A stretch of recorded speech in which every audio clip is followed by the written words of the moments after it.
Hola amigos, en esta ocasión trataremos un tema que sin duda alguna puede no gustar a muchos católicos. Este canal profesa un profundo respeto por todas las religiones y en ningún momento se pretende herir o mancillar ninguna fe, simplemente, queremos mostrar una realidad histórica, obviada por muchas fuentes oficiales, y recogida por autores especializados en la historia de los pontífices.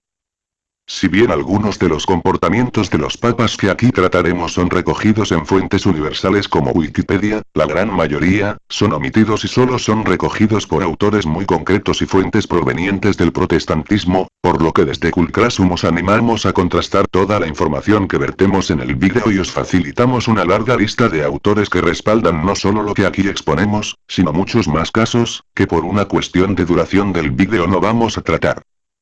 Ludwig von Pastor, fue el mayor experto mundial en la historia de los pontífices, llegando a escribir 62 volúmenes sobre la historia papal. Ludwig nació en el seno de la fe luterana y posteriormente se convirtió al catolicismo. Cuando le preguntaron sobre su cambio de fe, Ludwig dejó para la posteridad una frase muy reveladora. Una religión que ha sobrevivido durante tantos siglos con tanta inmundicia, necesariamente tiene que estar protegida por un poder divino. Durante el vídeo haremos mención a papas casados, incluso hablaremos de papas con hijos. Este tema no debe escandalizar a nadie, ya que durante más de 1200 años, tanto los papas, como el resto del clero no contemplaban ningún tipo de restricción en este sentido. El matrimonio del clero comienza a ser inaceptable para la Iglesia a partir del Concilio de Letrán en el siglo XII, es decir, los papas comienzan a adoptar medidas extremas para impedir que el clero mantenga a sus esposas y vástagos. Antes del citado siglo XII, el matrimonio dentro del clero era una cuestión generalizada, siendo la descendencia del propio clero algo bastante común. En el Concilio de Letrán I se produce la primera medida a favor del celibato, ya que, se prohíbe el matrimonio a los sacerdotes, diáconos, subdiáconos, y monjes.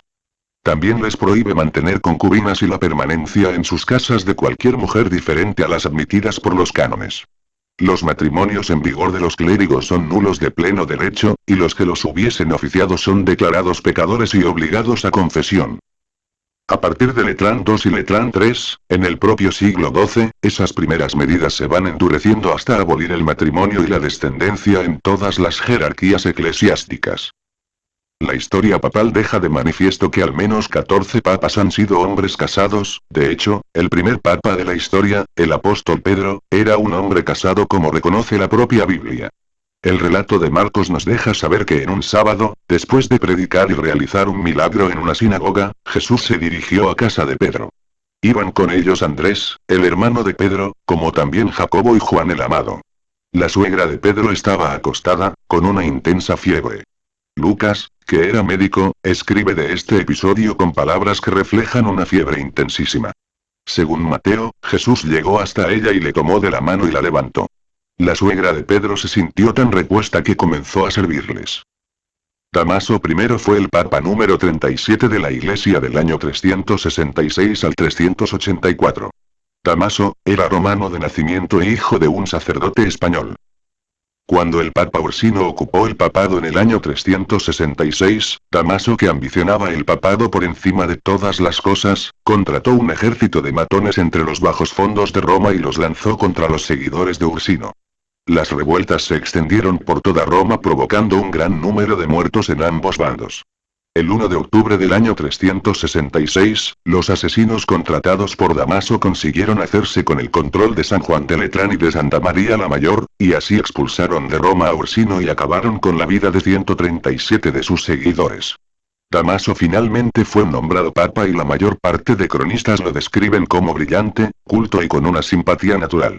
El papa Damaso tan pronto fue nombrado pontífice, abandonó a su esposa y a sus 3 hijos. No existía ninguna ley que le impidiera mantener su familia y su cargo, pero para Damaso representaban un lastre del que debía desprenderse. Damaso organizaba grandes banquetes para agasajar a sus poderosos invitados e incluso se dejaba querer por la esposa de algún noble, cuyo marido deseaba ascender en el círculo eclesiástico. San Jerónimo criticaba abiertamente al Papa Damaso por su vida lujuriosa. Lo curioso es que Damaso fue santificado por la Iglesia debido a que se le atribuye la conversión al cristianismo del emperador Teodosio I. Sixto III fue el papa número 44 de la Iglesia Católica y su papado se prolongó desde el 432 al 440. Aficionado a las mujeres jóvenes, Sixto III sería acusado de haber violado a una religiosa durante la visita a un cercano convento de Roma. Al parecer, el papa se encontraba orando en una pequeña capilla, cuando pidió asistencia de dos novicias para la misa. Mientras se preparaba agarró por la fuerza a una de ellas y la violó. La segunda pudo escapar y denunciar el abuso. Un grupo de obispos decidió organizar una especie de tribunal improvisado ante la denuncia. Sixto se defendió de sus acusadores argumentando que quien esté libre de pecado que tire la primera piedra. Esto podría interpretarse como una clara confesión, pero lo cierto es que ninguno de los obispos tuvo el valor de condenarlo y se dio carpetazo a este incómodo asunto.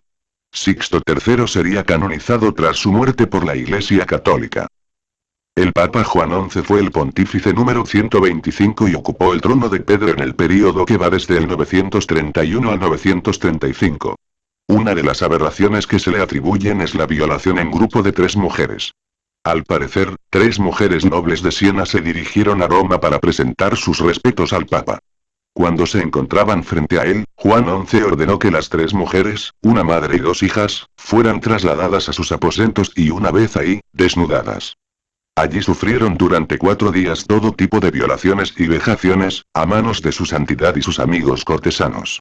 Otra de las muestras de depravación descrita por los cronistas, es la de que Juan XI había organizado un prostíbulo masculino para el que eran reclutados jóvenes nobles de toda Italia. Entre aquellas 4 paredes el Papa y sus amigos se entregaban a las más absolutas depravaciones. Liutprando de Cremona acabaría definiendo a Juan XI como el Tiberio de San Pedro.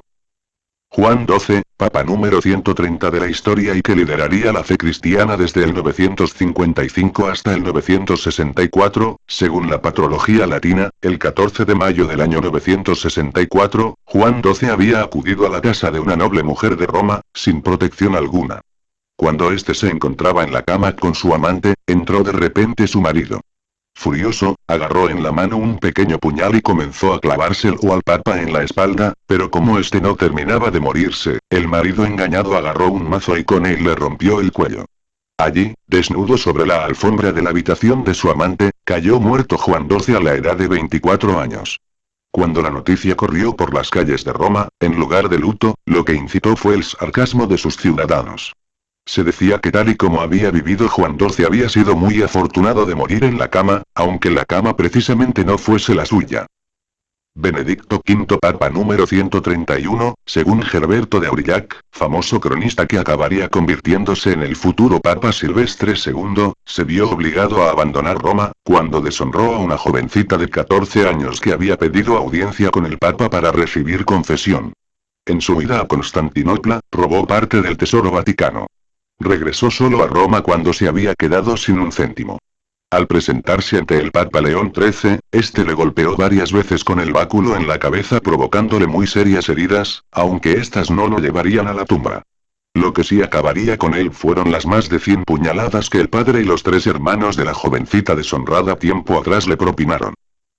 Benedicto IX fue el Papa número 145, 147 y 150 de la Iglesia Católica de 1032 a 1044 en un primer periodo. De abril a mayo de 1045 en un segundo periodo y de 1047 a 1048 en un tercer periodo. Su primer papado lo obtuvo a la edad de 12 años, ya que su familia estaba muy bien relacionada. Fue conocido como el Nerón de San Pedro, ya que fue un auténtico depravado sexual. Los excesos del Papa provocaron un levantamiento en septiembre de 1044, haciendo que Benedicto tuviera que huir de la ciudad.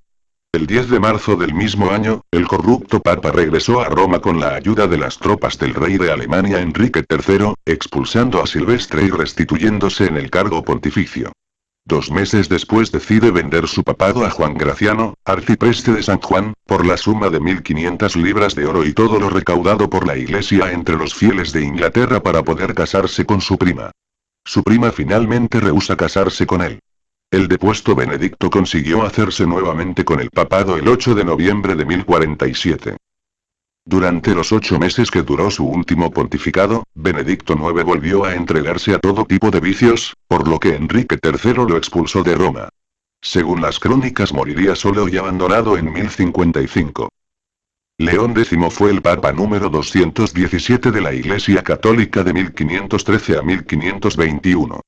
Pasó a la historia como el papa travestido, ya que era aficionado a vestirse de mujer y con regularidad salía del Vaticano con ropa femenina en busca de amantes de su mismo sexo. El día de su coronación papal, montó en el caballo como lo hacían las mujeres de la época, es decir, con ambas piernas ubicadas en el mismo lado del caballo. Las lenguas más críticas del Vaticano afirmaban que le era imposible montar a caballo como los hombres de esa época, ya que, padecía de úlceras en el ano provocadas por su desmesurada promiscuidad. El Papa Pablo III fue el Papa número 220 de la Iglesia Católica, de 1534 a 1549 y pasó a la historia popular como el Papa en aguas, ya que, entregó a su hermana para que fuese desvirgada por el Papa Alejandro IV, hecho que le procuró un vertiginoso ascenso en la pirámide vaticana. Más tarde envenenó a su madre, a una de sus hermanas y a su sobrina para tener el poder total sobre la fortuna familiar.